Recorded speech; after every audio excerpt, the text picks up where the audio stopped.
এই যে কয়েকদিন আগে একটা ফেসবুকে টোল হচ্ছে, উনি বলেছে এত দামি দামি চেয়ার কি দরকার? এত বড় চেয়ার তো এখানে দরকার ছিল না, আমি তো পড়ে যাচ্ছি পেছনে, আমি পড়ে যাচ্ছি। বাংলাদেশে টাকার যে অপচয়, আমি একটু আগে একটা বক্তব্য উপস্থাপন করে এলাম, সেটা হলো যে সরকারি সম্পদের অপচয় কিভাবে রোধ করা যায়। এটা অপচয়। হ্যাঁ, আমিরুল মোমিনিন যেটা করেছিলেন সেটাও তো সম্ভব ছিল, এই টাকাটা বাঁচিয়ে তো জনগণের ঘাড়ে দেওয়া যেত।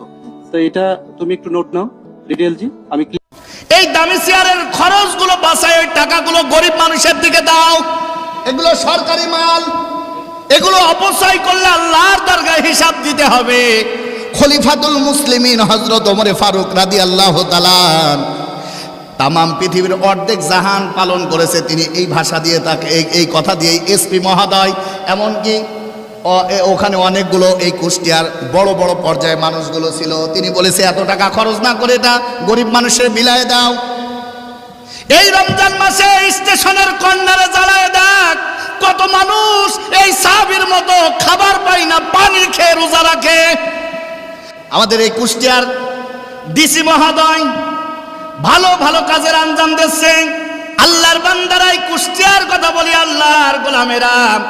গত পরশুদিন রাত্রে আমি হরিপুরে এসেছি, প্রায় গতকালকে রাত 12:30টার পর আমরা কয়েকজন লোক, আল্লাহর বান্দারা, নিজের ক্রেডিট নয়, আমরা কয়েকজন লোক একটা গাড়ি নিয়ে যখন বের হলাম, স্টেশনের ওই কর্নার দিয়ে যাচ্ছিলাম, আল্লাহর বান্দারা দেখলাম একটা সাধারণ মানুষ, তার সঙ্গে একজন লোক আছে, হাতে একটা ব্যাগ আছে। এই ব্যাগ নিয়ে আল্লাহর বান্দারা রাত্রে রাত্রে ঘুরে বেড়াচ্ছেন। আমি একটু গাড়িটা থামানোর পর আমরা একটু চোখ দিয়ে দেখলাম কি হচ্ছে এটা। গাড়িটা থামানোর পর আমরা দেখলাম এই গভীর রাত্রে একটা মানুষ গরিব মানুষের কাছে শুধু বসেই নয়, বরং তার অসুবিধাগুলো জানতেছে। এই মানুষটা আর কেউ নাই, এই মানুষটা হলো আপনাদের এই কুষ্টিয়ার ডিসি মহোদয়। এই যে কয়েকদিন আগে একটা ফেসবুকে টোল হচ্ছে, উনি বলেছে এত দামি দামি চেয়ার কি দরকার? এই দামি চেয়ারের খরচগুলো বাঁচায়, ওই টাকাগুলো গরিব মানুষের দিকে দাও। এগুলো সরকারি মাল, এগুলো অপচয় করলে আল্লাহর দরগায় হিসাব দিতে হবে। খলিফাতুল মুসলিমিন হযরত ওমর ফারুক রাদিয়াল্লাহু তাআলা তামাম পৃথিবীর অর্ধেক জাহান পালন করেছে তিনি এই ভাষা দিয়ে, তাকে এই কথা দিয়ে এসপি মহোদয়, এমনকি ওখানে অনেকগুলো এই কুষ্টিয়ার বড় বড় পর্যায়ে মানুষগুলো ছিল, তিনি বলেছে এত টাকা খরচ না করে এটা গরিব মানুষের বিলায় দাও। এই রমজান মাসে স্টেশনের কর্নারে জ্বালায় দেখ কত মানুষ এই সাহাবীর মতো খাবার পায় না, পানি খেয়ে রোজা রাখে। অথচ আমরা বাজারে গেলে হাজার হাজার টাকার বাজার, হাজার হাজার টাকার ইফতারি আমরা খাই। রিকশাওয়ালা গরিব মানুষগুলো দেখে আর আল্লাহর কাছে বলে, আল্লাহ রব্বুল আলামিন, তুমি আমারে গরিব বানাইছো, আমার কোনো আফসোস নাই। আল্লাহ তোমার কাছে আমার ফরিয়াদ, আমার হারাম কোনো খাবার যেন আমার পেটে না যায়। অন্য জেলা বাদ দেন, শুধু এই কুষ্টিয়াকে একটু চিন্তা করেন। কোটি কোটি টাকার মালিক আছে এই কুষ্টিয়া জেলায়। আমাদের একজনের নামে একটা মামলা হয়েছে 10,000 কোটি টাকার। তাহলে 10,000 কোটি টাকার যদি শুধু আত্মসাৎ মামলা হয়, তার কত টাকা আছে? 10,000 কোটি টাকা। এবার আপনি চিন্তা করেন, এই 10,000 কোটি টাকার যদি জাকাত ওই লোক দেয়, তাহলে আমার মনে হয় কুষ্টিয়ার এক অঞ্চল কোনো মানুষ না খেয়ে থাকবে, ইফতারি সেহরি পাবে না, এটা কোনোদিন হবে না। আপনি হরিপুরের দিকে চিন্তা করেন, কত মানুষের উপরে জাকাত ফরজ হয়ে ডাবল ফরজ হয়ে গেছে, অথচ চিন্তাও করে না টাকা দেওয়া লাগবে। রমজান মাস আসে, কিছু শাড়ি কিছু লুঙ্গি নিয়ে বিতরণ করে, মনে হয় আমার শেষ।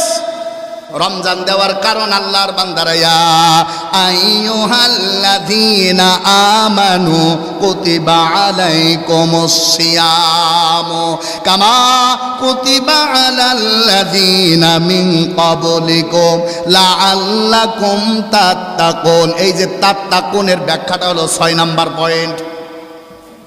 আমি আপনি রোজা রাখি, কিন্তু আমার বিবেক কাজে লাগে না, রোজা আল্লাহর দরগায় কবুল হবে না।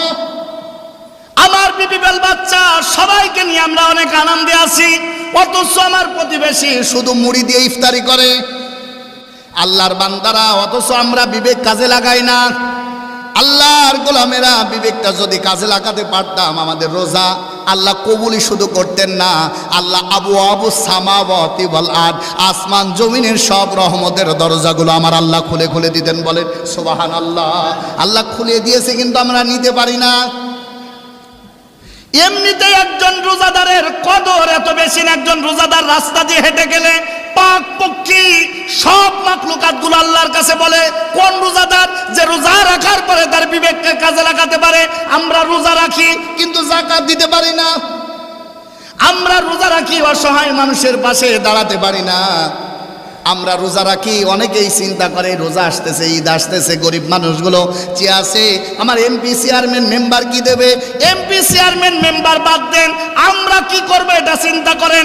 এক একজন মহল্লায় 50 জন করে মানুষদের দাঁড়িয়ে যান, 1000 করে 50,000 টাকা এক জায়গায় করেন, ওই মহল্লায় যত গরিব মানুষ আছে বিতরণ করেন। দেখবেন এই অসহায় মানুষের পাশে দাঁড়ানোর কারণে এই আপনার অল্প সম্পদ, অল্প কিছু পাওয়ার পরে ওর কলিজা দিয়ে যে আস্তে করে হাসি বের হবে। আল্লাহর কসম করে বলি, আল্লাহর কাছে এটা এই পৃথিবীর সবচাইতে পছন্দনীয় হাসি। বলেন সুবহানাল্লাহ।